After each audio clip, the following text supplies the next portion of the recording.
A Bíblia diz que um recebeu um talento, o outro recebeu outro talento. Mas e o chamado, amiga?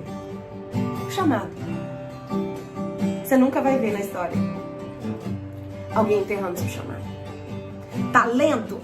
Eu canto. Eu canto e posso parar de cantar. Você pode. Isso é verdade. Seu talento, você pode enterrar. Eu sou uma boa oradora, eu falo bem, Deus me chamou pra palavra. Você pode enterrar isso? Você pode. Mas o chamado não é só sobre isso. O chamado não é cantar, gente. O chamado não é pregar. O chamado é uma missão que está dentro de você. É algo que queima, que não te deixa parar. Chamado. Quem tem chamado não é quem sobe numa plataforma e pega no microfone e prega. Tem muita gente que está pregando, mas não tem ciência do seu chamado. Tem gente que está no púlpito, mas Deus está chamando ele para outro lugar. Deus está chamando ele para os orfanatos. Deus está chamando ele para um país. Deus está chamando ele para um outro lugar. E aí a vida dele está travada porque ele não está entendendo o chamado que Deus tem para ele. Porque chamado não é plataforma, chamado não é microfone. Chamado é quando aquilo que queima o teu coração, aquilo que te consome, aquilo que não te deixa dormir, aquilo que faz você andar na rua e ver um mendigo e aquilo queimar no seu coração e o Senhor dizer: vai lá, fala do meu amor para ele. Vai lá, essa mulher aí, ó, que você tá vendo chorando na rua, vai lá, você não conhece, mas abraça. Você não sabe qual o nome, mas abraça. Esse chamado é aquilo que está queimando no seu coração, dizendo: escreve sobre isso que eu te dei. Escreve sobre isso, esse vai ser o seu livro. Aí, neste lugar eu vou revelar o teu chamado. Neste lugar que está queimando. Porque eu fui ferida nessa área, isso me gera um incômodo. Eu não posso ver alguém passando uma necessidade, que isso me incomoda. Talvez seja essa área aí que Deus está te chamando, que Deus está gerando algo que é maior do que você, porque o seu talento, cantar, você pode guardar e enterrar, mas o chamado não. Por quê? Porque não é você que tem o chamado, é o chamado que tem você. Não é você que tem o chamado, mas é o chamado que tem você, porque quando Deus te criou, Ele já fez o chamado. Ele fez o chamado. Quando Deus te criou, Ele te chamou. E quando Ele te chama, Ele não está chamando o outro, não. Ele não está chamando sua mãe, não. Ele não está chamando seu filho, não. Não queira terceirizar o teu chamado. Não queira dar para outro aquilo que Deus te confiou. Não queira entregar para outra pessoa aquilo que Deus colocou para você fazer. Não terceiriza. Quando Deus chama Jennifer, é a mim que Ele quer. Ele não está chamando Ellen. Se Deus gritar Jennifer, eu vou levantar. Eu sei o meu nome. Não vai ser a Ellen que vai ser eu.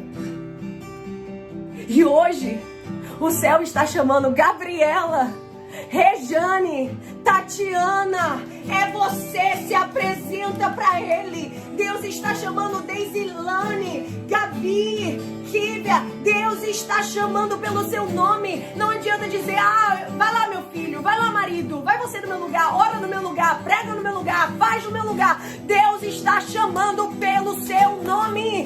É você que Ele quer. Você está entendendo? Não são os outros que Deus está chamando, é você. E você sabe o que Deus está te chamando. Talvez você já tenha ouvido: o Senhor tem um chamado na minha vida. Deixa eu te dizer, ser chamado por Deus é o maior privilégio da nossa vida. Deus não chama ninguém que Ele não quer.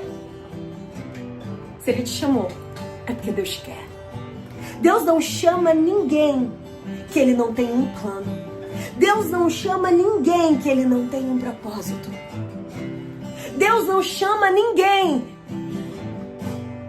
para dizer assim: te chamei, mas não sei o que eu ia dizer.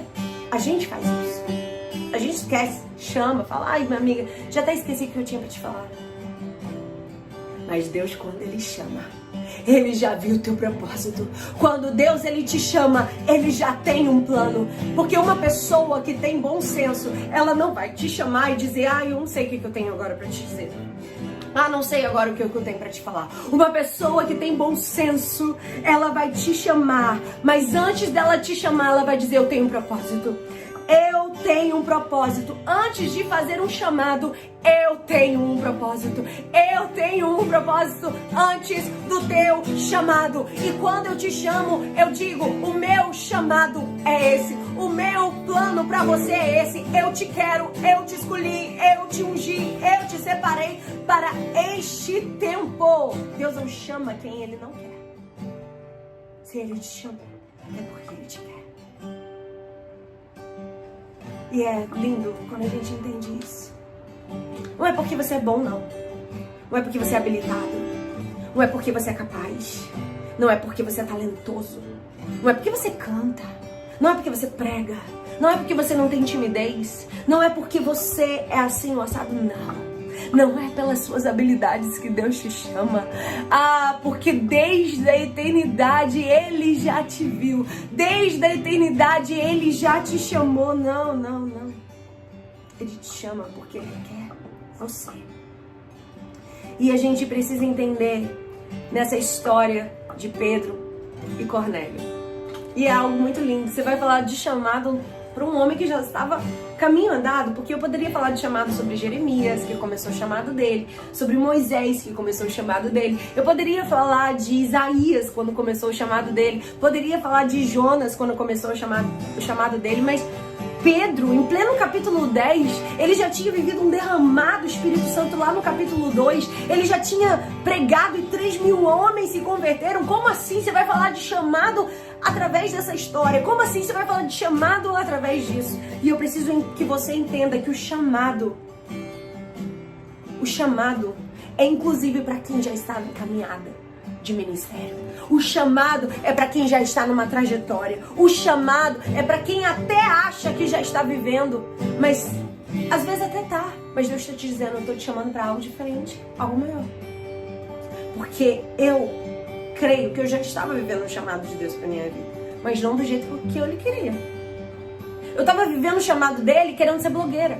Eu estava querendo viver o chamado dele, querendo fazer as coisas do meu jeito. Eu estava querendo viver o chamado dele, fazendo as coisas da minha maneira. Você está entendendo? Você muitas vezes quer viver o seu chamado. Até está vivendo, mas ainda não está como você quer. E Pedro, ele era um homem judeu, e eu preciso que você entenda isso. O livro de Atos é um livro muito complexo. Por quê? Porque até então eles tinham vivido na lei. Até então, eles tinham entendido que Deus era apenas para os filhos de Abraão. E quem era gentil e quem não era judeu, eles eram como cães, cachorro, porque vem da tribo de Cã, os filhos de Noé, aquele que viu a nudez do seu pai, aquela tribo que foi amaldiçoada. Então, eles são como a tribo de Cã, como filhos de Noé, que foram amaldiçoados por Deus. Era assim que eles viam os gentios. Então, eles estavam vivendo uma realidade por muito tempo. Eles estavam andando num ciclo por muito tempo. E aí a gente precisa entender que o livro de Atos é Deus chamando eles para viver uma nova estação. É Deus chamando eles para andar numa nova dimensão. É Deus chamando eles para algo maior do que eles tinham vivido até aqui. Porque eles tinham conhecido um tipo de realidade, eles estavam engessados naquela realidade. E Pedro, ele era muito judeu, ele era muito, não vou falar com gentil.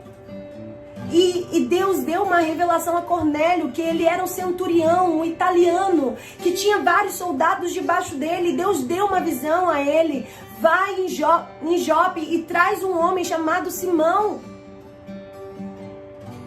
Pedro, lá tem um homem que é Simão Pedro, esse homem você vai trazer aqui.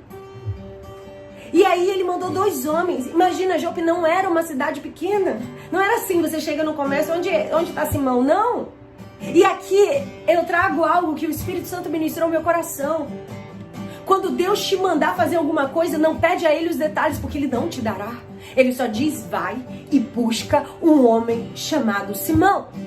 Quando Deus te revelar algo, Ele não vai te dar os detalhes. Você só precisa obedecer. Você precisa ir. Você não pode questionar. Você não precisa querer entender os detalhes. Você precisa apenas obedecer.